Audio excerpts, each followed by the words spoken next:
एक बार भगवान बुद्ध एक गांव में उपदेश दे रहे थे। उस गांव का एक धनाढ्य व्यक्ति बुद्ध के उपदेश सुनने आया।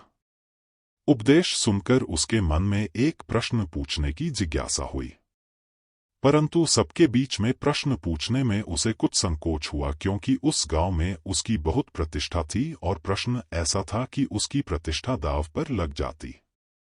इसलिए वह सबके जाने का इंतजार करने लगा।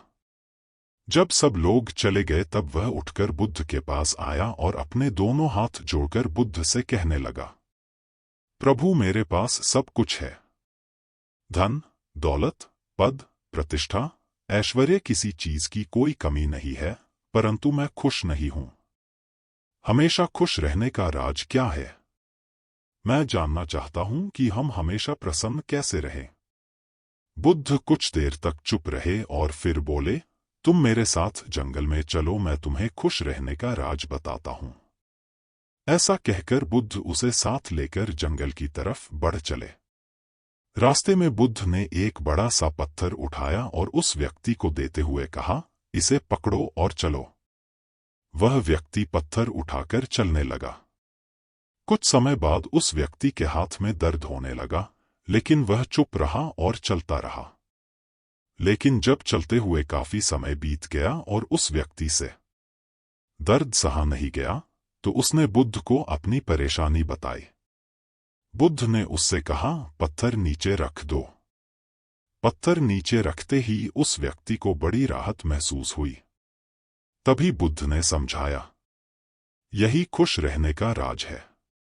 उस व्यक्ति ने कहा, भगवान, में कुछ समझा नहीं।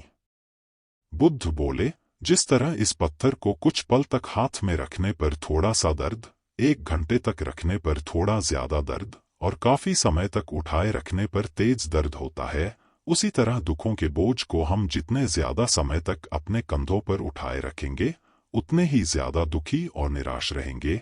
यह हम पर निर्भर करता है कि हम दुखों के बोझ को कुछ पल तक उठाए रखना चाहते हैं या जिंदगी भर।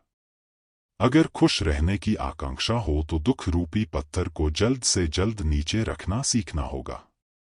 संभव हो तो उसे उठाने से ही बचना होगा। मित्रों, हम सभी यही करते हैं, अपने दुखों के बोझ को ढोते रहते हैं। मैंने अपने जीवन में कई लोगों को कहते सुना है, उसने मेरा इतना अपमान किया कि मैं जिंदगी भर नहीं भूल सकता। वास्तव में अगर आप उसे नहीं भूलते हैं तो आप अपने आप को ही कष्ट दे रहे हैं। दुखों से मुक्ति तभी संभव है जब हम दुख के बोझ को अपने मन से जल्द निकाल दें और इच्छाओं से रहित होकर या जो है उसमें संतोष कर प्रसन्न रहें। याद रखिए, प्रत्येक क्षण अपने आप में नया है और जो क्षण बीत चुका है उसकी कड़वी यादों को मन में संजोकर रखने से बेहतर है कि हम अपने वर्तमान क्षण का पूर्ण रूप से आनंद उठाएं। इसलिए खुश रहिए, प्रसन्न रहिए।